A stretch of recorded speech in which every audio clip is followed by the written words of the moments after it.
Qulaylik bo'lganligi va vaqtni tejganligi uchun odatda mush tayyor qo'l qatlamasi, ya'ni shojobingdan tamoq qilish usullarini chiqarib bersam, shunchalik yoqtirib ko'rdi ekansizlar jimo qizlar. Shu bugunmi tayyor qo'l qatlamasidan foydalanib, qulaylik ham oddiy usulda aralardan qiymalar to'kilib turadigan, yegan sir yeganlarni keltiradigan ochiq ta'mli qat-qat go'shtdan qilish usulini olib keldim. Qaynamsamiz birlikda ginaylik. Oldi bilan qiyma qilib olamiz. Qo'y go'shti yoki kal go'shtini ushshaq to'g'rab cho'nroq qachiq silib olamiz. Yarim bosh piyozni qo'rib, sag'atib olgandan keyin mey bilan qo'shib buni ustiga to'kib olamiz. Ta'min tangshash uchun so'qqan zira, so'qmagan zira muvofiq tuzlardan berib olamiz. Undan boshqa ochiq ta'mni chiqarish uchun cho'ng ustamning tayyor yog' muchidimi cho'ng bir qo'shiq berib atgandan keyin yaxshi aralashtirib qiymani tayyor qilib olamiz. Undan keyin go'shtni tugishni boshlasak bo'ldi. Xamirning taqtiga chaplashib qolmasligi uchun taxtning yuzini biroq qurmaylab atgandan keyin butunlay eritib olgan qo'l qatlamasidan 4 dalni may purkib olgan taxtiga 4 jasolatda yandash qilib tizib olamiz. Undan keyin ko'rsatilgandek qo'limiz bilan aplashtirib 4ni bir qilib juplab nipiziltib olgandan keyin o'ttirg'i qiymani silib olamiz. Qiymani ko'rsatilgandek tekshi yetib olgandan keyin xamirning bir uchidan yana bir uchiga bir tarafdan tatib nipizlatkach, bir tarafdan turib yo'g'ib olamiz.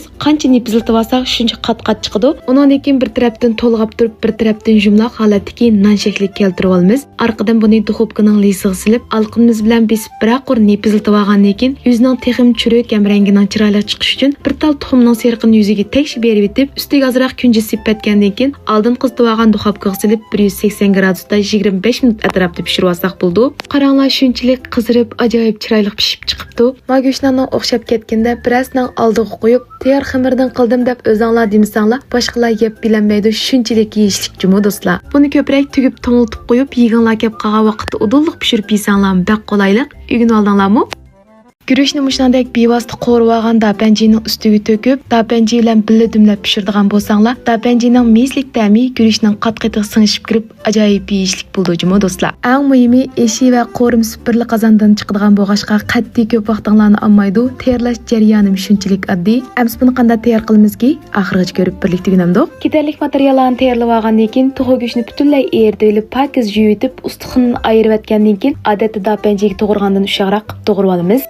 Yo'nimi go'shtga moslashtirib ushoqroq to'g'rab olamiz. Ko'k qizil laza, samsoq, zanjivil, so'ng piyozlarni ko'rsatilgandek to'g'rab tayyor qilamiz. Orqadan qozonni isib, muvofiq may qo'yib, may qizigandan keyin bir qo'shiq shakar silib, aralashtirib ko'pik chiqqandan keyin go'shtni silib, go'sht qizirib, suvi qashqicha yaxshi aralashtirib qo'rib olamiz. Undan keyin so'ng piyoz, samsoq, zanjivillarni silib, mizlik purqichiqich qo'raymiz. Undan keyin cho'ng ustamning mayliq dapanji tetqusdan bir bo'loq tayyorlab olamiz. Mavi dumlim guruch ash bo'g'ashqa rangining chiroyli chiqishi uchun mayliq dapanji tetqus ishlatdim. Tetquni qozonga silib, ozroq chang berib atgandan keyin qizilmay chiqish qo'rib olamiz. Undan keyin yang yunum silib, yang yumi qizargacha 1-2 minut qo'rib atgandan keyin guruch bilan o'xshash nisbatda qaynoq suv qo'yib olamiz. Bu deganim bir chini guruchga bir chini qaynoq suv qo'yamiz deganim juma do'stlar. Undan keyin guruchni qozonga silib, tekshi yeyitib olgandan keyin tuarak o'tqa tanshab guruch oshning suyini o'ziga bir qor sumirib, suv sal ozlagandan keyin tovoqni eng tuvan o'tqa tanshab guruch pishqicha 25 minut atrofida dumlab pishiramiz. Ko'k qizil laz ishtik pishib ketadigan bo'lg'achqa rangi o'zgarib ketmasin deb oxirida silib yana bir qor aralashtirib yetiblam dasturxon qo'ygandim. Shunchalik o'xshabdi, rangim bek chiroyli chiqibdi. Sizlar cho'qqin bir sinab yiqinglar, uygun oldinglarmi?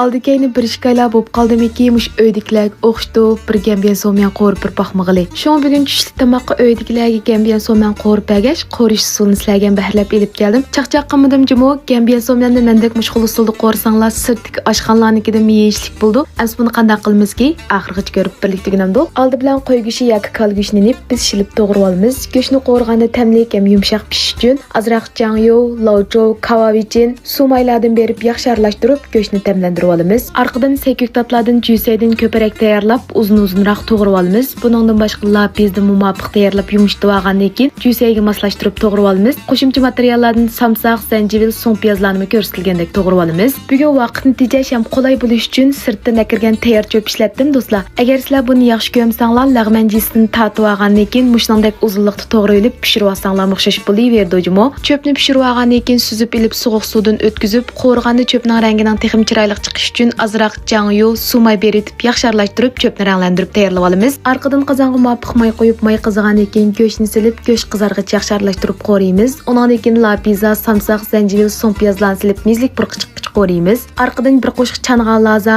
azroq jangyo, tuz berib ta'min tanshaymiz. Ishlatganim cho'ng ustamning yangidan bozorga solgan seriq burchaq jangyosi. Mushunda qizilmay chiqib, lapiza to'mingroq holatga bo'sh o'ti 3-4 minut rus qo'rib olgandan keyin juysay bilan cho'pni birla vaqt silib, texmo mezlik ham yeyishlik bo'lish uchun azroq kavavichi meyi, kunjut meyi, pishiq kunjutlardan sepatgandan keyin juysay yumshig'icha 1-2 minut qo'ritib lam taqsiga elib, ustiga azroq kunjut sepatgandan keyin dasturxon qo'ysak tayyor bo'ldi. Bu atmadim ajoyib o'xshab turjimi? Sizlar cho'qim bir sinab yiqinglar, o'rganib oldinglarmi? Qanchalik ko'p yevasakmiz erikmaydigan, cho'ng kichik kamimiz yoqtirib yeydigan, savzi bilan pintozning achchiq-chuchuk, ishtihani achadigan so'g'say tayyorlash usulidan baharlab elib keldim. Buni mushtandek tayyorlab, go'shtlik va mayliq tamoqlar bilan yandash qo'shib yeysanglar ko'ngliga tegishning oldini oldi. Shaxsan men o'zim buni tuxum po'shkilning ortiga yo'gab yeyishga pek amroqa, qaynamsamiz birlikda ginaylik. Oldi bilan mushtandek inchik pintozni muvofiq tayyorlab, qaynoq suvga yumishish uchun qo'yib qo'yamiz. Orqadan ketalik sekuk tatlarni tayyorlab, qizil seriq savzni qirg'ichdan o'tkazib olamiz yoki inchik sir qilib to'g'rab olamiz. So'g'uq sayning rangligirek chiqish uchun qizil ko'k lazimmi savziga moslashtirib sir qilib to'g'rab olamiz. Undan boshqa azroq ash ko'kini ushaqroq to'g'rab tayyorlab olamiz. So'g'uq sayga aralashtiradigan atgan laz qavalay deb cho'ng ustamning dori darmaklik tayyor yog'mochidan bir xalta tayyorlab buni qachoq qo'yib olgandan keyin azroq kunjut berib etib, qiziq mayni qo'yganda lazning kuyib ketmasligi uchun azroq ochiq suv bilan namdib olib, shutib olgan mayni ustiga qo'yib dag'lab atgan laz tayyorlab oldim. Mening dori darmaklar tangshaklik bo'lg'achqa ajoyib yeyishlik bir atgan laz bo'ldi. Orqadan qozonda suv qaynatib, savzni qaynoq suvga bir besib olamiz. Savzni suvga selib qaynatib etmaymiz. Qiziq suvning ichida 1 minut turg'izib olgandan keyin suzib elib, sovuq suvda chayqab, suyni chang sayqit etib, aralashtirishga aplik bo'lgan cho'ngroq tasqa selib olamiz. Bek uzun turg'izib etsanglar yoki qaynatib etsanglar, savzning churiklik yo'qolib ketib, sovuq suylarning ta'miga ta'sir ko'rsatadi. Orqadan pintoza va boshqa qo'shimcha materiallarni savzning ustiga silib, azroq may chuchitib, chanib olgan samsaq bilan nechtal kavavichini mayga silib dag'lab, buni ustiga to'kib olamiz. Ta'min tashlash uchun muvofiq tuz, azroq shakar, shingcho, achchiq suvdan ko'parak, abay etivaga atgan lazini 2-3 qo'shiqni selib, yaxshi bir aralashtirib estaklam tayyor bo'ldi. Ko'rgansizlar, cho'ng bir das etib oldim. Yerimni cho'ng'ayga olib bermay shunchalik o'xshabdi. Sizlar mushkul usulda cho'qqim tayyorlab bir yeb yiqinglar. Ta'mi eg'zinglarda qag'idek o'xshamisman men. Igin oldinglarmi? Ma issiq havoda qozon beshida kajan kujon saylarni qo'rib avor bo'lib shugandan manandek ochiq-chuchuk yegan sirganlarni keltirib ishtihani echib berdigan aralashma so'g'oq ash tayyorlab yanglar shunchalik xo'sh yoqadi. Ko'knonlarda ko'k tatlarni mo'l qilib tayyorlagan bo'lg'achqa ozuqlik qimmatim bek yuqori. Buning ta'mi bek ochiq emas, balla qilib bersanglar shunchalik yoqtirib yeydi jumu. Tayyorlash usulim oddiy, qaynamsamiz birlikda ginaylik. Oldi bilan suvda azroq go'sht pishirib, ko'rsatilgandek qo'limiz bilan tutib parchalab olamiz. Bugun men to'g'rining mayda go'shtini ishlatdim, do'stlar. Arqadan bunun shirinisidan tayyor qilamiz. 3-4 samsaqni ushaq chanab qachoq silib olamiz. Undan boshqa achchiq suvdan ko'proq shinjodan mop qo'yib olamiz. Shirinning sal quyuq shirinlik chiqish uchun azroq kunjut qiyam aralashtiramiz. Undan boshqa eng muhim bo'lgan cho'ng ustamning lampongrang pizdet qistim bir bo'loq to'kib olamiz. Mening dori darmaklari tangshaklik bo'lg'achqa ortiq narsalarni solma deb avor bo'lmaysizlar, bak qulaylik. Undan boshqa kichikgina vijin, shakar berib etib, mop miqdorda suv qo'yib yaxshi aralashtirib shirinni tayyor qilib olamiz. Keyingi bosqichda cho'pni pishirib olamiz. Qolay bo'lsin deb Italiya cho'p ishlatdim. Agar sizlar buni yaxshi ko'rsanlar, tayyor kesganlar mening cho'pni ishlatsanlar bek yeyishlik bo'ldi. Cho'pni pishirib tayyorlab olgandan keyin qo'shimcha saykuk tatlarni suvdan o'tkazib bir pishirib olamiz. Buningga muqim o'lcham yo'q. O'zinglar nimani yaxshi ko'rsanlar shundan tayyor qilsanglar bo'ldi. Bugun men doya, palak, qizil lazat, so'sinkallik basa ishlatdim. Bularni aralashtirishga aplik bo'lgan cho'ngroq qachiq silib, tayyor qilib olgan shirinni ustiga to'kib yaxshi bir aralashtirib etiblam.